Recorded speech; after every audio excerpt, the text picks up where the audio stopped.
Persamaannya sama, saudara semua. Dengan apabila kita mengatakan bahwa 4 itu kan mustahil terjadi karena penjumlahan 1 tambah 1. Tidak mungkin. Lalu hubungannya adalah persamaan lainnya. Miskin, kerusakan lingkungan, gitulah, bencana di mana-mana, hidup makin ribet.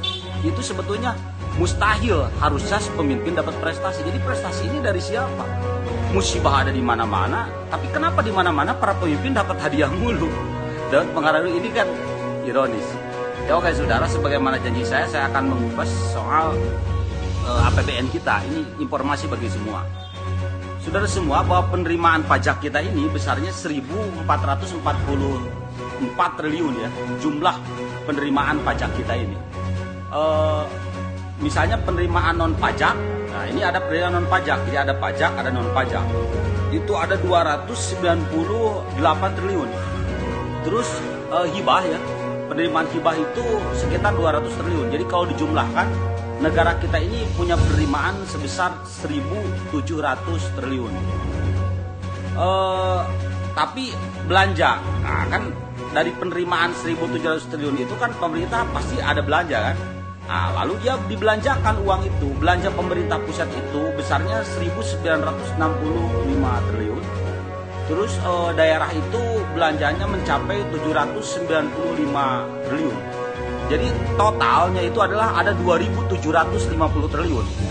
Nah, kalau penerimaan pemerintah pusat ini APBN sekarang ya 1.700 triliun, sementara belanja pemerintah pusat 2.750 triliun, berarti defisit dong. Ya, benar defisit. Saudara semua, kemudian pemerintah pun punya beban bulanan. Beban bulanan kita kan sebagaimana kita ketahui, pemerintah Indonesia ini minjem uang. Uang kita ini pinjem utang kita ini mencapai 6.000 triliun. Berapa bunganya? Cicilan bunganya per bulan untuk 2021 misalnya itu jumlahnya 373,26 triliun. Itu cicilan bunga aja yang dibebankan pada APBN kita sekarang. Kita bagilah 12. Kalau dibagi 12 itu kemungkinan berapa sih? 31 triliun. Jadi per bulannya kita harus mencicil bunga utang kepada luar negeri, khususnya kepada Cina itu 31 triliun. Kalau dibagi per hari berarti satu harinya sekitar 1,3 triliun setiap hari. Ya. Kemudian ada belanja rutin, ini pengeluaran. Belanja rutin kita ini, negara kita ini 2.500 triliun. Kita bagi 12 lah, berarti 208 triliun. Jadi total pengeluaran bulanan negara kita ini totalnya adalah 240 triliun rupiah. Nah, sementara penerimaan bulanan kita adalah 100 triliun. Berarti defisitnya itu adalah 140 triliun. Jadi harap diketahui bahwa defisit APBN kita ini setiap tahunnya adalah 1.050 triliun. Dan bulanannya, karena kita harus cicil pajak ya dan rutin, defisitnya 140 triliun. Nah, sementara uang ini kita kembali karena salah satu sumber kita ini kan dari utang ya. Nah, untuk menutupi defisit ini apa yang dilakukan pemerintah? Ya pinjam lagi, ngutang lagi ya untuk menutupinya.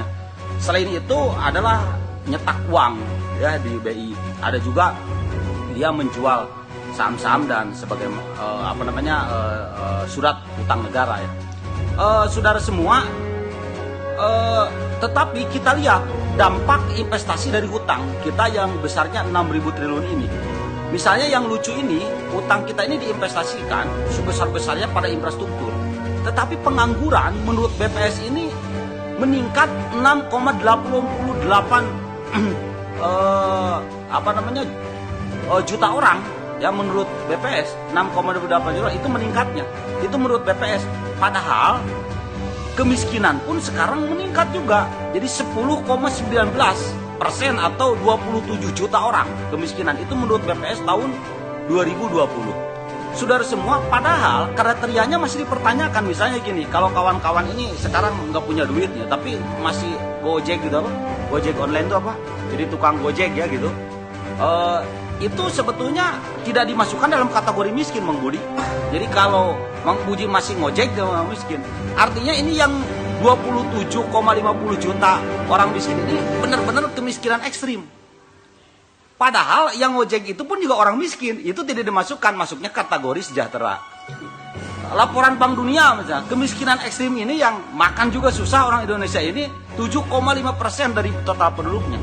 Padahal Kamboja aja hanya 0,7%. Jadi di Asia Tenggara kita tertinggal jauh, saudara semua. Itu padahal investasi-investasi itu diambil dari utang sekali lagi, tetapi tidak bisa mensejahterakan masyarakat. Misalnya, berbagai infrastruktur yang dibangun itu sangat tidak ekonomis, terlalu mahal, dan tidak profitable. Karena yang mangkrak, yang selesai tapi tidak mendapatkan apapun juga ada, misalnya Kertajati ya. Di lain pihak, yang mangkrak juga banyak. Nah, yang selanjutnya sangat tidak berbasis kebutuhan kadang-kadang, dan tidak bisa menggerakkan ekonomi, karena penyerapan tenaga kerjanya minim, sekaligus menggunakan bahan-bahan lokal pun menjadi minim. Itu adalah beberapa informasi buat kawan-kawan yang pengen tahu persis APBN kita itu seperti apalah kira-kira. Terima kasih. Wassalamualaikum warahmatullahi wabarakatuh. Bang Budi.